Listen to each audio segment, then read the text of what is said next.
So you mentioned outings and how those can be a little hectic. So let's talk about that. When it's time to go somewhere, how do you prepare? What happens? Usually, I always feed them before because you never you never want to go somewhere and be stranded at work and they're hungry. So I always feed them before we go, and I have to think about it actually. But no, feeding them, then getting them dressed, of course, so they don't get food all over their clothes. And after they're dressed, usually I have Ariana stand by the door. Ariana will stand here, and I keep the door closed. Okay. And I put Josiah in the car first, usually. But sometimes, if not, I'll take both of them.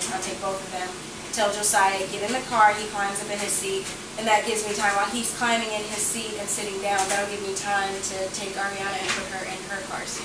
Okay. And buckle her in. So let's kind of get a picture of this. So you say you might leave Ariana in here. Let's say if you just took Josiah, he walks outside by himself, or do you carry him? No. I have his hand. I'm holding his hand. Because the road is so busy here. It's nerve-wracking. I used to do it with both of them together, but it's like now that she's walking so well, it's like they can both head for the road, and it's, but so I usually have her, and she's really good about just standing there, and she'll watch you from the door, and I take Josiah to the car, buckle him in, and then I'll come back and get Ariana and do the same thing with her, buckle her in. So you said she stands at the door and watches. Is she saying anything or doing anything? Just looking mostly, yeah. So if she's mad and she thinks, okay, you better not leave me, don't forget, then she might start crying or fussing or whatever, but no, usually she just sits there and she'll watch, we buckle him in, and then she knows I'm going to come back and get her. So. Okay, that's what I was getting at. So she understands the routine. Oh, yeah. You coming back to get her. So when you get Josiah in his car seat, you said you could let him do some of it. What can he do on his own getting in his car seat? He can get in there and he can put his arms in the straps, and then he, kind of waits for me to buckle him in. But yeah, he gets up in the car, steps into the car on his own, and he sits on his bottom in his seat on his own.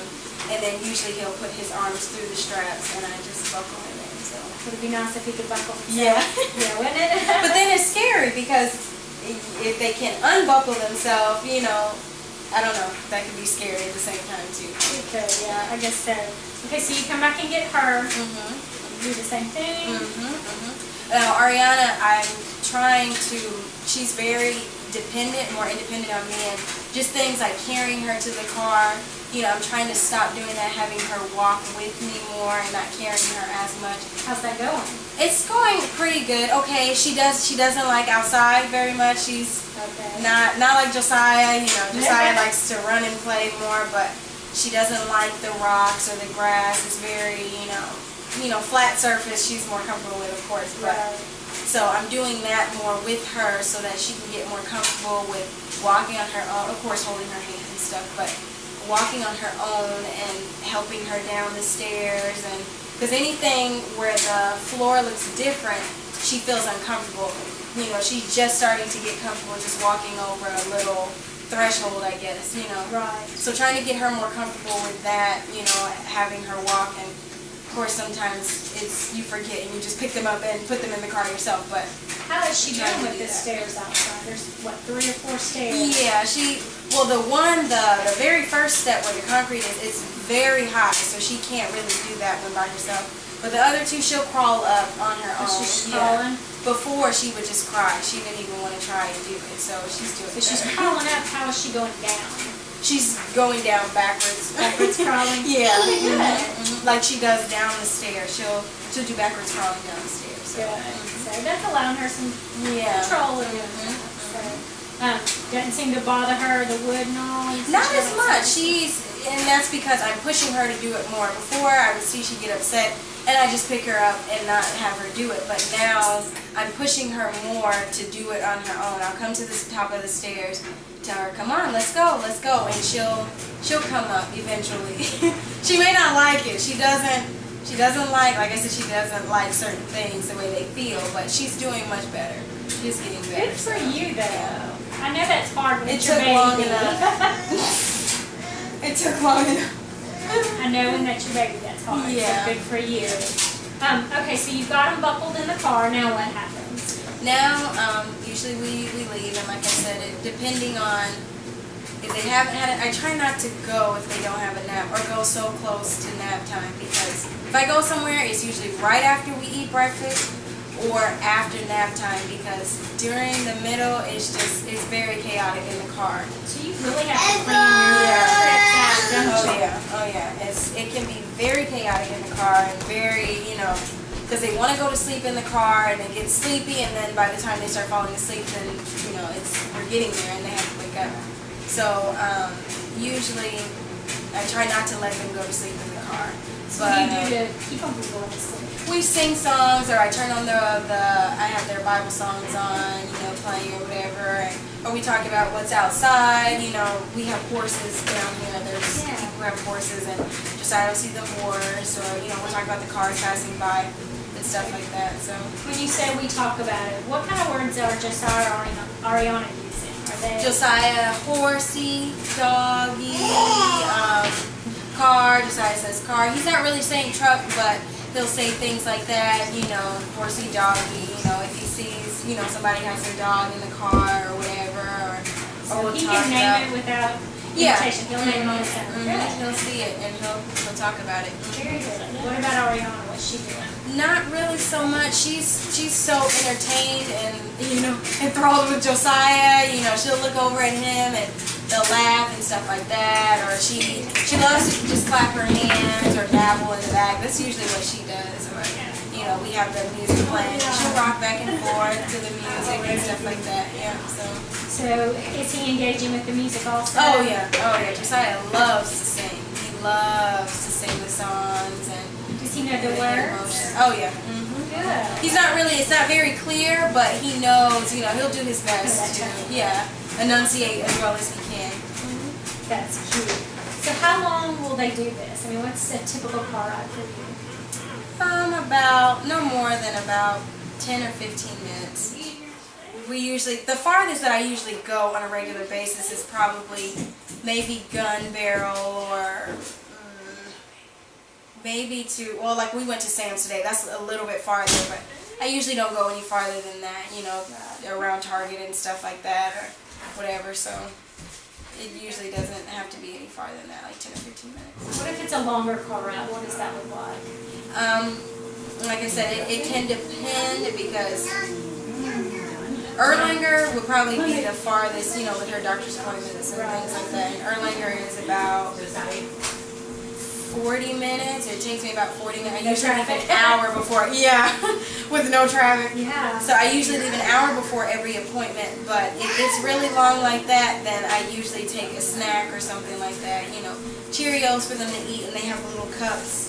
Josiah has little cup holders, and I put a few snacks in there, and they can eat those, and singing the songs and stuff like that, or just talking to them, and then it'll usually hold them, until we get there or whatever. So you have to really prepare. You have to, because if not, you'll be a mess. Do they ask for the snacks or the songs or the things that go on in the car? Or do you just do those? Not really. I know when they start getting, because usually I don't put it on unless they need it. I don't put the songs on them until they need it, because they might be okay. But then, it just gives you a plan B. You don't want to jump into the car with the music on necessarily, and then when they start fussing, then you don't have anything, a backup necessarily. So I usually don't put it on until I hear them fussing or something like that.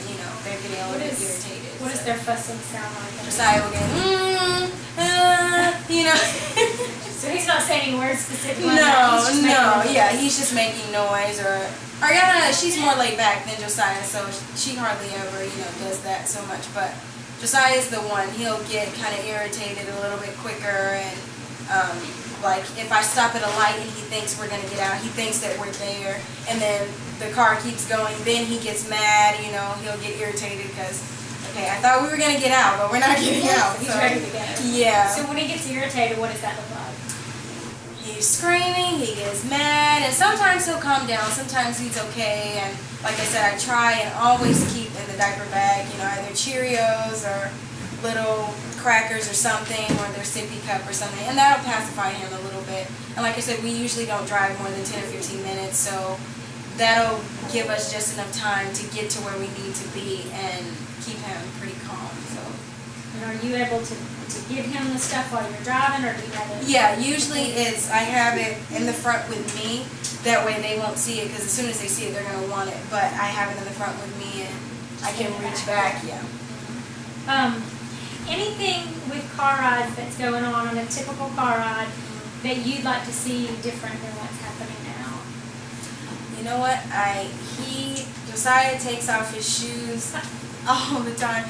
But it's not just taking off his shoes. He throws them in the back. So I have to go fishing for them. And oh my goodness. I was telling my mother-in-law, I was like, he had 4 pair of shoes in the car just from this weekend, just from going, you know, whatever. And he takes them, and then I get upstairs and I make him walk without his shoes on the rocks. He doesn't like that. I'm telling him, keep your shoes on or you're going to have to walk on the rocks, because he hates it. And that helps sometimes, but other times he doesn't want to.